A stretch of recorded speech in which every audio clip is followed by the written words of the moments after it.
So I have another new friend here. This is Gaylynn.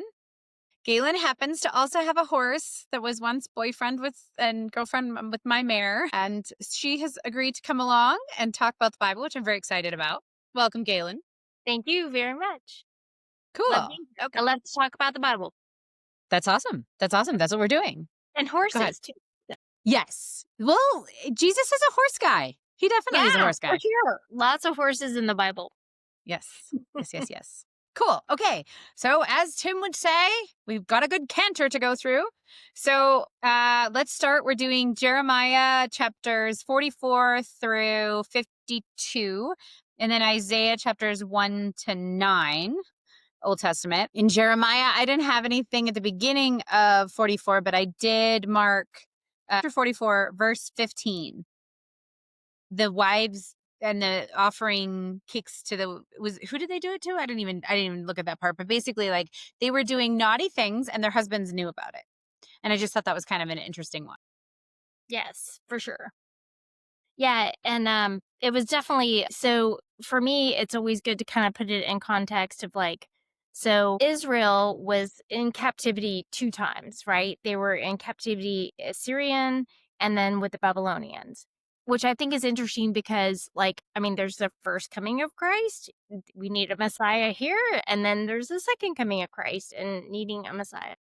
And so having Jeremiah is his audience is the southern kingdom, so like Judah and Benjamin, and they've already gone through the Assyrian captivity, and he's warning them about a Babylonian captivity. So, Very good. I like to put stuff in context. No, that's great. That's great. Yeah, That's one thing that Heather and I were talking about where she was saying you struggle to know that. And sometimes this is where I don't think study Bibles are bad things, but certain study Bibles do have an agenda to them. A Darfield or a Schofield Bible has a particular bent to it.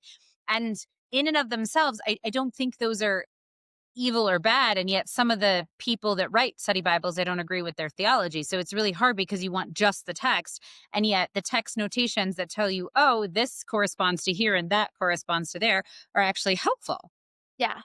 So, what version do you like to read from?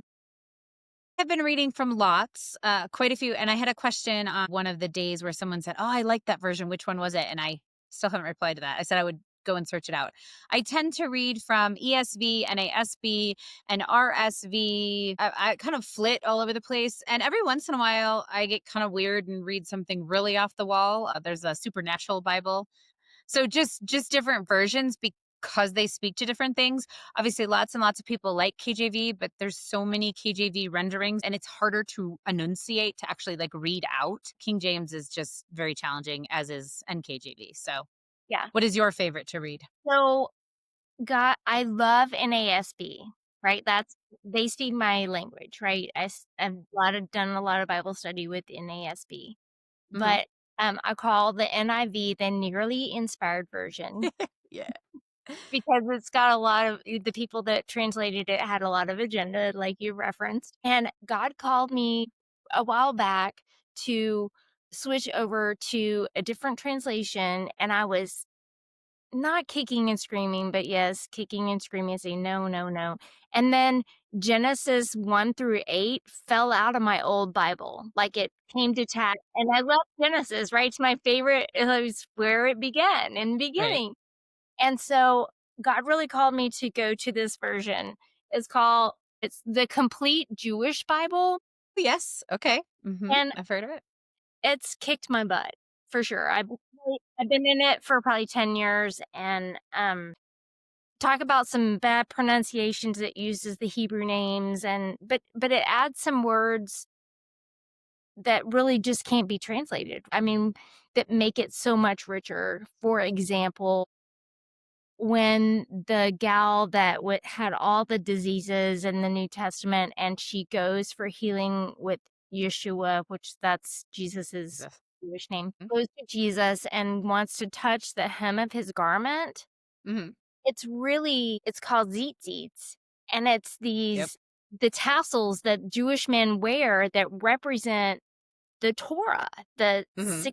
613 commandments. And that to me is so much richer than, yeah, she tripped and touched his garment. Do you think Like, she tripped? Or do it you was think she oh, no, reached I out? don't know. I Yeah. think he was I don't know.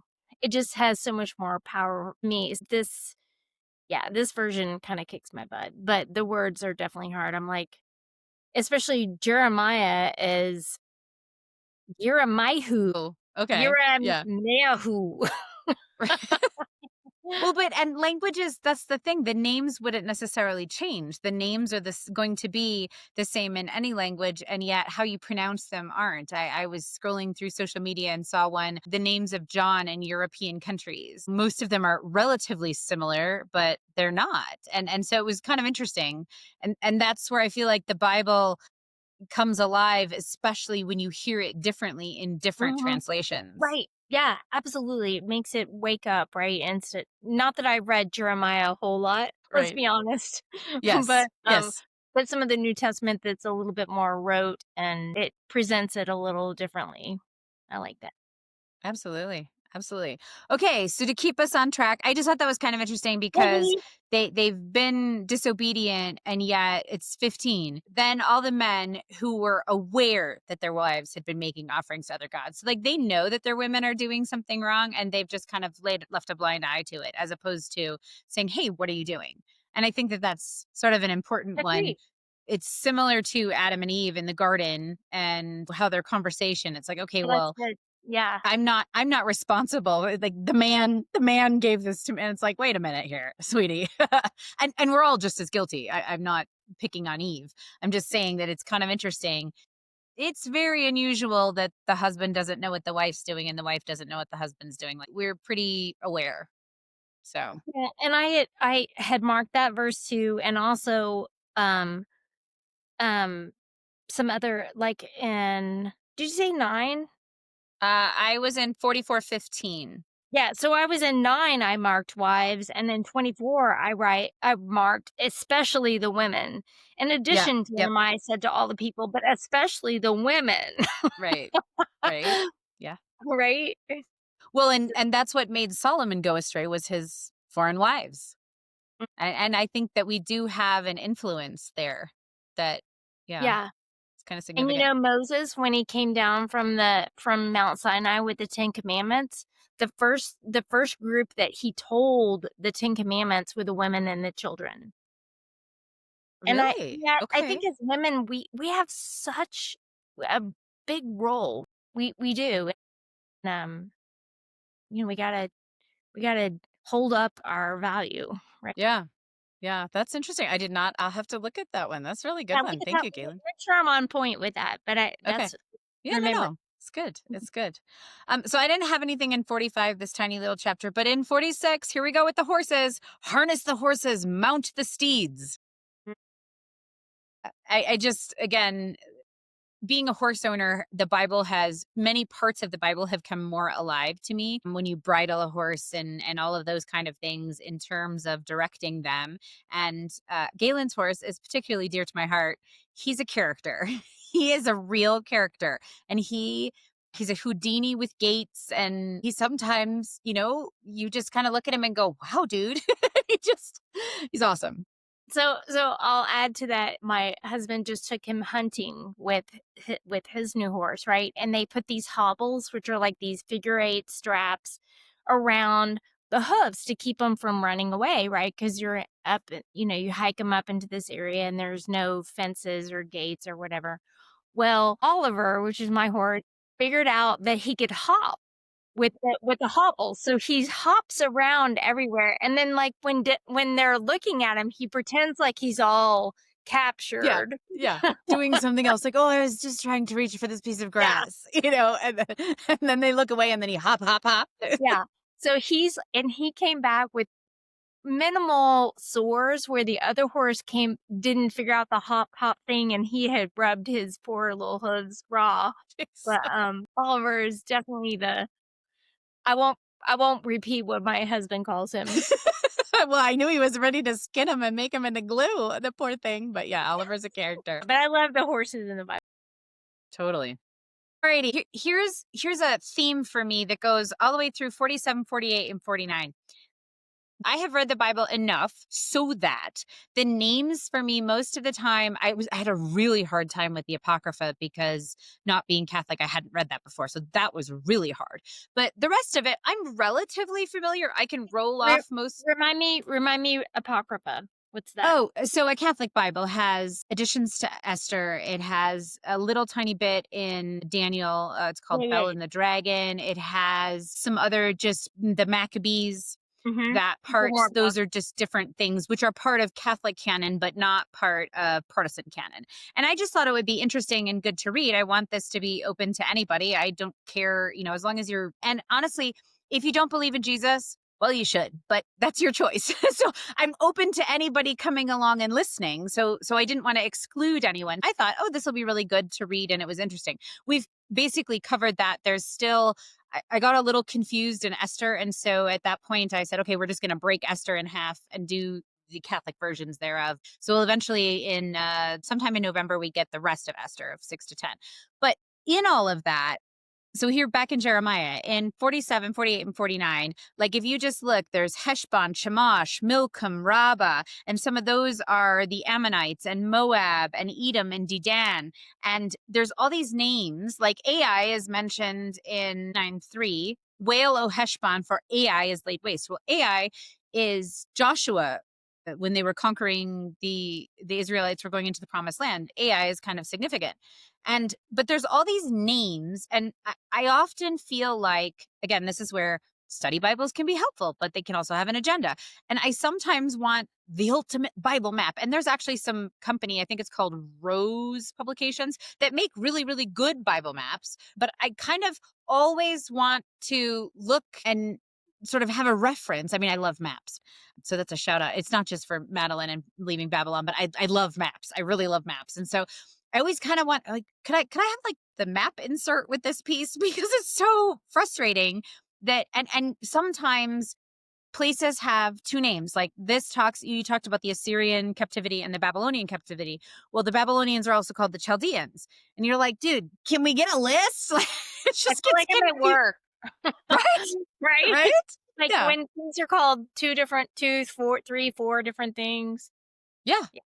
Yeah, exactly. Yeah, Exactly. no, I'm right with you there. And I don't know that here, like 48, Kiriathim is put to shame. That's in 1. And then again, Heshbon. But all of these places, they just have names. And yet, for most people that are watching, and no disrespect to any New Zealanders, Australians, Renee, shout out, or Brits that are watching this, but vast majority are American. And so if you threw out a bunch of names, if you said, well, woe to Chicago or, Atlanta, you would name these things and those things would be familiar to us and we would have a general idea of where they are. And yet here you get into this and you go, where?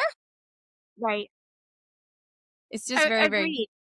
And that brings up for me of like, when the Jesus came back from the dead and he went on the road. And any Israelite person, it was like their 9/11.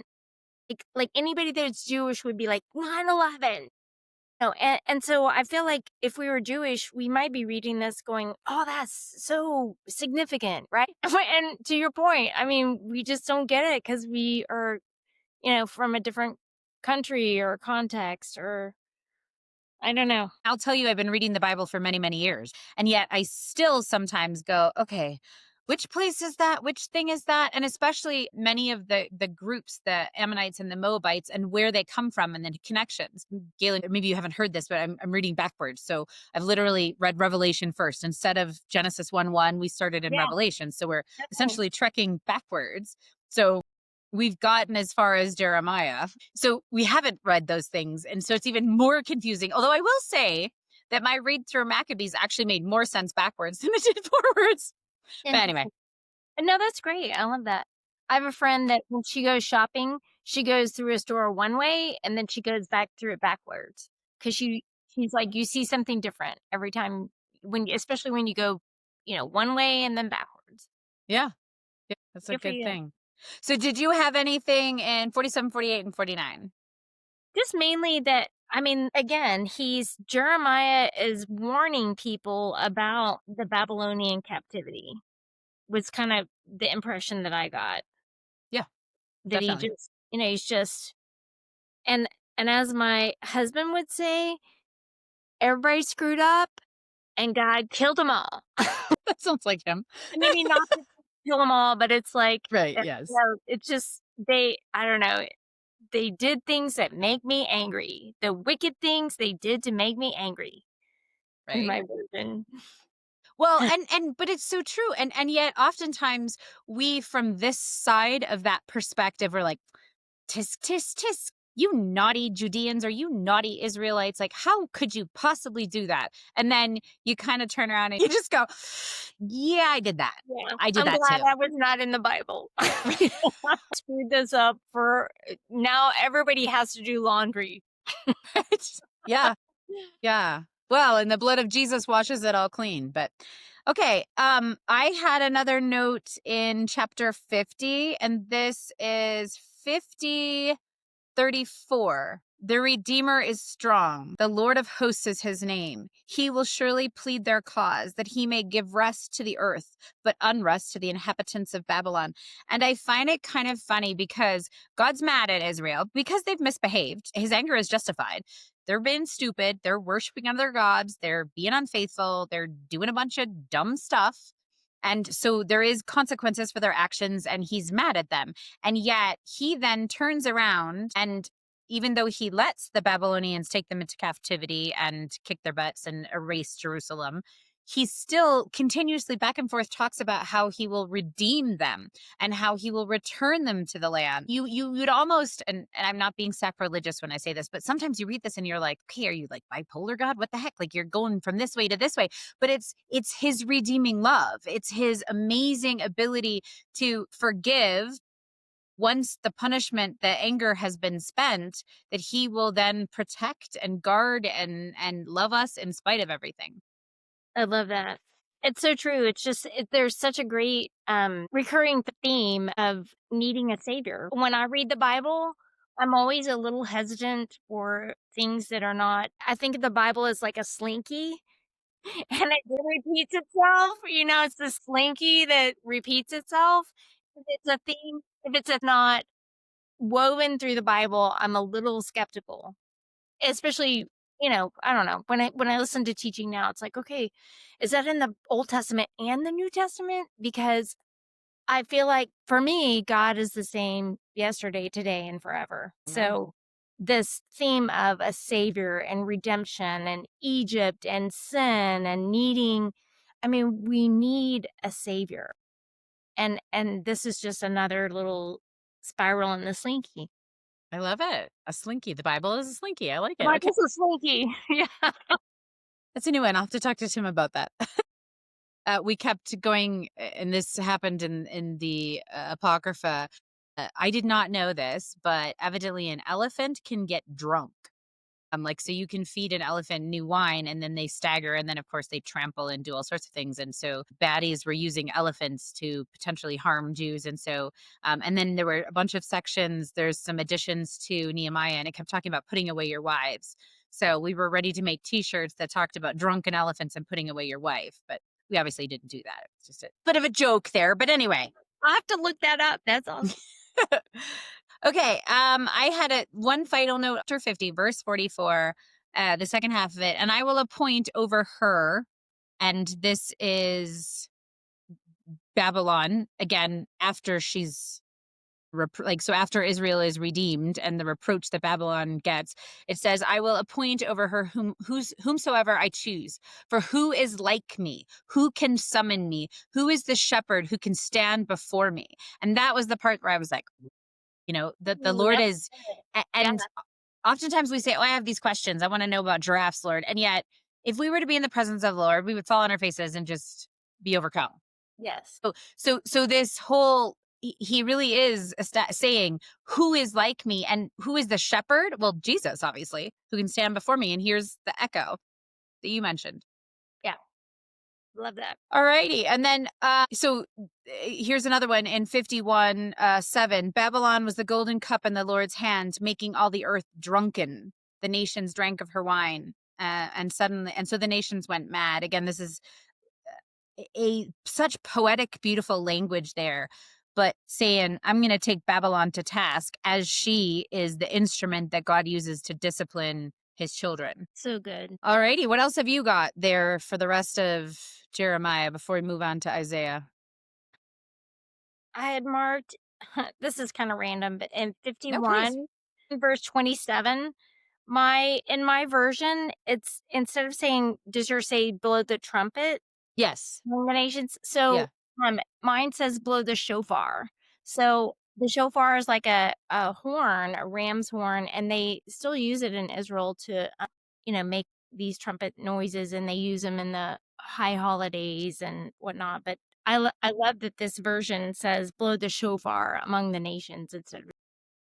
That is cool. It's hard to do, evidently. I don't know. Yeah, I mean, I've heard yeah, it's like you need like quite a bit of lung power. You don't just right. go up to raise a shofar and then blow and it's fine. You have to actually practice, and this is something that you get good at, evidently, I've from watched what I some videos and it looks very hard. The only thing I had there was, again, it's in 27, Ararat, Mina, and Ashkenaz, and then 41, Shishak. Again, all these names where, like, where's my Bible map? I need a map every like 10 pages or something that says this is what it's talking about. Even though I don't necessarily know where everything is, I still feel like I'm learning more and more the more I go through it. Every single time through, I go, okay, I've learned something. I've learned that Timan also means Esau, and I didn't know that first. And so it's like I'm picking that up as I'm going, but I still sometimes get frustrated. And I would want to reassure someone, if this is your first turn through the Bible, that don't get dismayed by that. It is frustrating even to those of us who've been doing this for a long time and reading it a long time. It's still confusing. And the more you know, the less you know. Well said. Well Just said. like I've been studying the Bible for many years, and the more I learn, the less I feel like I really know. But Well said. it's fascinating, right? It's so fun to Yes, just keep digging and uncovering little pieces that are truth. absolutely. All right, so let's, in the interest of time, move over to Isaiah. Or Isaiah. I'm having a hard time with that. I lived in England for nearly 15 years, and it's not Isaiah, it's Isaiah. But I keep sort of laughing at myself as I sound like I'm putting on some sort of British airs and graces, which I'm not. But yeah, Just say in Isaiah 1 verses 18, I can remember it says, even if your sins are like scarlet, they will be white as snow. And I have that underlined because I can remember being on a ski lift with my mom and her being like, this is so beautiful that our sins are gonna be as white as snow. And I just remember her being, and I'm thinking, "You're weird." But now, as an adult, I sit on the ski lift and think of that, of like, "Oh my gosh, like, sins are like scarlet. They'll be white as snow." that's a good one. I have a couple of notations, but really my big one is on 3:18. Yeah, I've And got that one too. the funny part to me of this is so on that day the Lord will take away the finery of, and then he literally goes through anything that could possibly be in a woman's closet. Literally. You women, and it's anklets, headbands, crescents, pendants, bracelets, scarves, headdresses, amulets, shats, perfume, blah blah, signet rings, nose rings, cloaks, mantles, robes, garments, gauze, linen, turban, he just veils, he just goes through it. And then a verse later, instead of beauty, shame. Instead of a rich robe, the binding of sackcloth, instead of beauty, shame. And so that is, the Lord wants to give us finery. The Lord wants to clothe us with unimaginable beauty and joy and wonder. And we go worship other gods. We go be jerks. We ignore him. And so he says, okay, enough. But then with that comes all of the gifts that he's given us are no longer available to us. And here, obviously, this is a picture, a metaphor, if you will, for the stuff. But I felt it was really powerful because he literally names like anything possible in a woman's closet. That's awesome. I love that. And I had put in 2 verse 4, they will hammer their swords into plow blades, their spears into pruning knives. Nations will not raise swords at each other. I mean, they're going to peace, right? That is that is the goal with church today, and like the good news. I believe I'm gonna go to heaven, or this after this world to come, I'm gonna live in the peace with God. But the good news for me is that I have peace with God today. It doesn't matter. I mean, it doesn't matter what's going on around me. The good news to me is that I have peace with God now. Yes. And yay, I get to have peace with God later. But Yeah. I'm more concerned with the peace with God today. Right. Well, and you can have it in the midst of anything, Yeah. which is really difficult to say to someone who's in a Job testing time. Someone that I know is really going through it and was talking about how it's so hard, and yet truly all this stuff around you, the only thing that matters is how you and your Lord, are you right with him? Are you seeking him? And it will give you a peace that passes all understanding. Mhm. Just no matter what, it's like, okay, I have no idea what to do here. I have no idea how to do it. And we're about to head over to Romans, but with groans, the Spirit will give you that passes understanding. Like you don't even know what to pray. You're like, Lord, right? Yep. And Right. He's in that. Yep. I love that. Okay. I have a little note here. This is in 4 and 5, but I just talked about the picturesque language again. I will remove its hedge, and it shall be devoured. Which again, I just mentioned Job, right? God removes the hedge of protection and allows Satan to sift him, essentially. At first, he's not allowed to touch Job's person, just his stuff. And yet, and this is Satan's challenge of, oh, no, he's not going to worship you. The devil even gets to his wife where she says, curse God and die. And yet he still is he wants answers from God, but he never falters in his faith in terms of that God is sovereign. That's very powerful. But I like this picturesque language of I will remove its hedge. Mhm. I had made a note on verse 4, "On that day, 7 women will grab hold of 1 man." I'm like, "Where are all the men?" The women outnumber the men is what I noted. Well, have they been killed in war? Is that why? I I don't know. I mean, it's end of day, right? The end of Yeah. days on that day can typically represent the end of time, or Hmm. end of time as we know it, right? Yeah, sure, sure. Um, But it was interesting. And that's like a great example of you read the Bible and someone could say to me, "Oh, well have you read that?" "Yes, I've read this." "What does that mean?" "Not sure." Like, hello. yeah.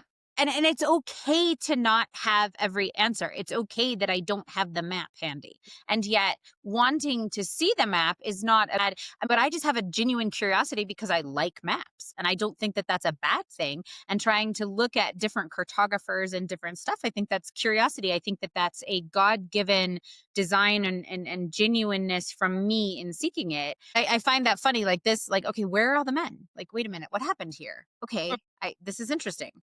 Hey, can you go back to what's your version say about hedge? Because I don't have hedge in In chapter 5, verse 2, 5, verse 5. Hold on. yes. Okay. And Oh, now I here we will go. tell Yeah. you what I will do to my vineyard. I will remove its hedge, and it shall be devoured. I Oh, will yeah. break down its wall, and it shall be trampled down. That's where hedge is. Yeah. What Okay. does yours say? Well, I had made a note because in the first part of 2, he talks about digging up its stone. So he's talking about his vineyard, right? Right. Israel. When he wants to sing a song, right? He wants to sing a song for someone I love, a song about my loved one and his vineyard, which to me sounds like Israel. Yeah. And Yeah, I think so. my loved one has a vineyard on a very fertile hill. He dug up its stones and cleared them away. And so I think of that as like the stone, like a stone wall. I don't know. Well, you have to clear, don't you, to plant a vineyard, don't you have to have a field that just has That's dirt true. in it? That's It's true. like, so you have to take the stones out, and different parts would have different stuff. And so therefore to plant lines of vines that need something to climb, you'd have to empty, like if you started from scratch, you have a piece of land. Okay, I'm going Yeah. to And and obviously, it seems like an admonishment against Israel because then he goes on to say, okay, 4, I expected good grapes. What did it produce? Sour grapes, wild grapes. That's when you remove the hedge. Okay. exactly. And it was this picturesque language. It's again metaphors. And we find oftentimes that the Old Testament is hard. And yet I would tell you that, and I've said this many times, I'll say it again, enunciating Paul, like speaking out what Paul says. And I love Paul, don't get me wrong. I'm not in any way, shape, or form dissing on him, but it is hard to read. You sometimes trip, you're like, little, as you're reading along. And I don't read ahead. I like literally pick it up and read it, and I know it enough so that I can get it out. And I certainly, yay me, but I have a gift of oration, so I can do that. But Paul, man, dude, the guy has dense language, like really, really thick stuff that you have to sort of meaty stuff that you have to wade through. And yet here is the same exact thing in my opinion, in Isaiah. It's like it's a hedge, which is actually a metaphor for Judah, and it's very poetic. Paul isn't necessarily poetic, but they're saying very, very similar things. Yeah. It's good. I want to make one more mention before we head over to Romans. Well, sorry, two mentions. The first one is 6. And one called to another and said, "Holy, holy, holy is the Lord of hosts. The whole earth is full of his glory." I just sometimes my daughter will laugh at me because repetition noises sometimes get me like annoyed. I'm like, stop. It's like fingers on a chalkboard. And yet I can imagine hearing that again and again and again and again, and it's never going to bother me. It's never going to annoy me to hear that over and over and over again. And you can imagine, because we have to use our imagination, but seraphim, like creatures that we can't even conceive of, saying this to the Lord is, wow, that's going to be amazing. Absolutely amazing. And then I wanted to shout out to Heather. She was on last week, and she's found some verses in Jeremiah that said, I will, I will, I will. And so in chapter 7, 18, 20, 21, and 23, on that day, the Lord will, on that day, the Lord will, on that day, one will, on that day, every place. And so I thought that was that was a really good one, because I was really struck by that when Heather brought that up. That's great. All right. So Romans. So here we are in Paul. I would say especially in 4 through 9, again and again and again and again. I've got like highlight, highlight, highlight, highlight. He just uses 2 or 3 sentences to repeat the gospel. Therefore, one man's trespass led to condemnation for all. So one man's act of righteousness leads to justification and life for all. Through Christ, whom we have obtained access to this grace in which we stand, and we boast in our hope of the sharing of the glory of God.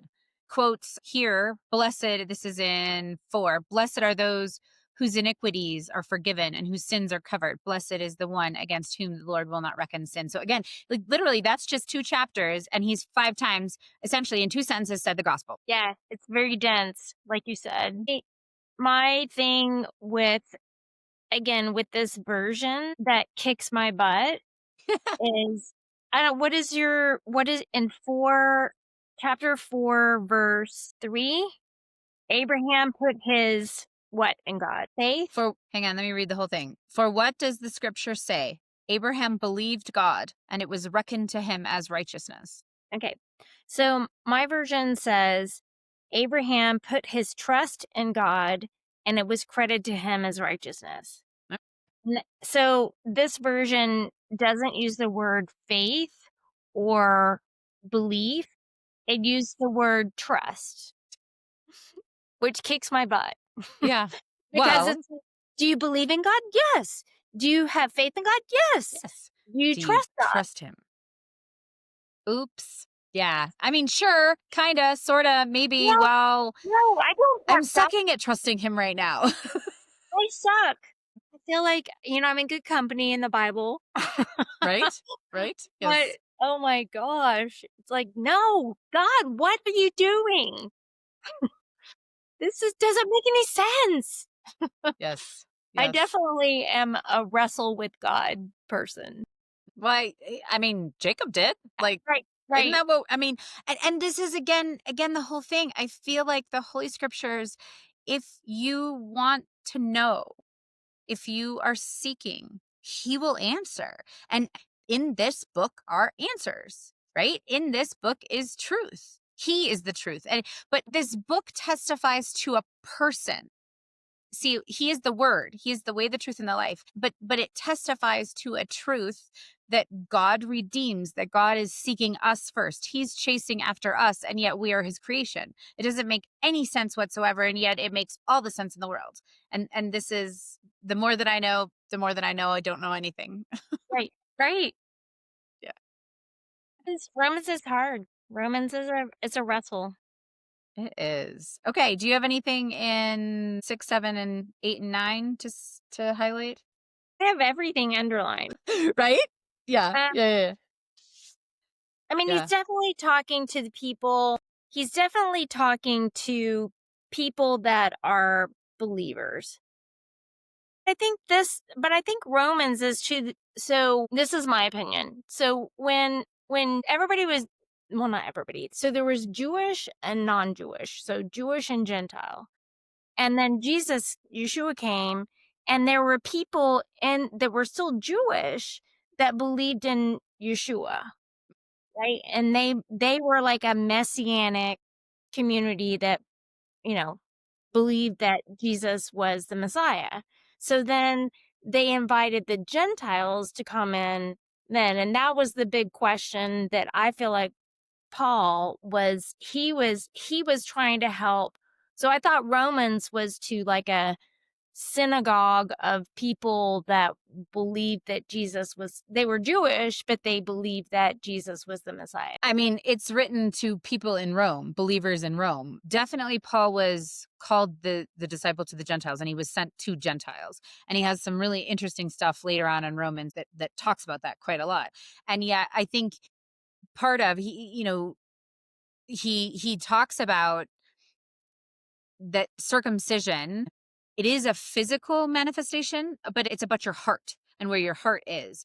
And he talks about the grafting in and all of that kind of stuff. And so therefore I feel like I don't know if he's talking specifically to Jewish people only or if he is speaking to Gentiles. I felt like he was speaking to a mix, but I mean, Yeah, yeah, again, maybe. we're What does your verse 7 say? 7 what? 7:1. Okay, 7 1. Do you not know, brothers and sisters, for I'm speaking to those who know the law, that the law is binding on a person only during that person's lifetime? Yeah. I really hate the word the law. What does your version say? My version says to those who understand Torah, that the Torah has authority over a person only for so long as he lives. And so Torah can mean, I mean, for in my 10 years of having to read this version, God's teaching me that Torah just it can mean the whole like the Old Testament, right? And the Torah can be just God's instructions. Right? As simple as that. Like the people who understand God's instructions, I like that. It's That's a helped me good way. That's a good way to look at it. Yeah. not be so black and white with law, right? Because he's talking to people that I mean, you get it, right? You're a believer, you read the word, you understand, and if this audience was, right after Christ died, they would have only had the Old Testament. I had a couple of different notes in 8, but I'll just read one. This is 8:15. When we cry, Abba, Father. Interesting. I had the privilege of going to Israel, and I can remember being in a Jewish neighborhood and being at the park and kids pulling on their dad's pant leg and being, Abba, Abba, Abba. Right. Like, listen, listen, daddy. Yes. And it was so beautiful to be like, oh, that's what God is, right? It approaches a little kid. To not knock on Psalms. Have you got anything there? You don't have to. I Poor Psalms. I have to sit down and have a time where I only talk about Psalms. And one of the things that I found funny, the particular plan, and I'll shout out John Dyer again. I don't know him. All I'm endorsing is his tool, which was Bible reading generator or Bible reading plan. I'll put the link below. It was really cool. The only thing that it didn't do was say, okay, I'd like to start in Ruth or random books. But other than that, you could go forwards, you can go backwards, you can all sorts of things. He can give you plans. You can skip Sundays. You can add this. It was fascinating. But one of the things he had on this plan, which I sort of edited it a little bit, is Psalm 119 was one day. I was like, are you kidding me? How many verses is in that Psalm? No, thank you. We're going to break it up. Whereas normally I read entire chapters as opposed to verse by verse. I don't stop mid verse usually. But with 119, I said, I think we're going to take this a few chunks at a time because it's huge. So we started 119 this week and are carrying on into next week. So my thought on Psalm 119 is it's all about Torah, right? It's the whole chapter is devoted to Torah, and it's the ABCs of. So, did you know that? Like 1 through 8 is Aleph, which is like which is interesting. The first letter of the Hebrew alphabet is Aleph, and the second is Bet. Yep. Alphabet comes from Jewish. So then, and if you look at it in Hebrew, I mean, all the verses start with that letter. So I mean, I wish I knew Hebrew because it would be so poetic. It's really, really awesome and powerful how it does that in each little section. And some Bibles don't have that, which is super Yeah, interesting to me. right. Like some of them you're just reading in verses, and yet others have, and oftentimes I don't read those headers, but in this particular, especially in Psalm 19, it's actually very applicable to see it in that Yes. format. Right. Aleph, Yes. Bet. Awesome. Well, Galen, I So hope you'll fun. come again. Of Thank you. course, yes.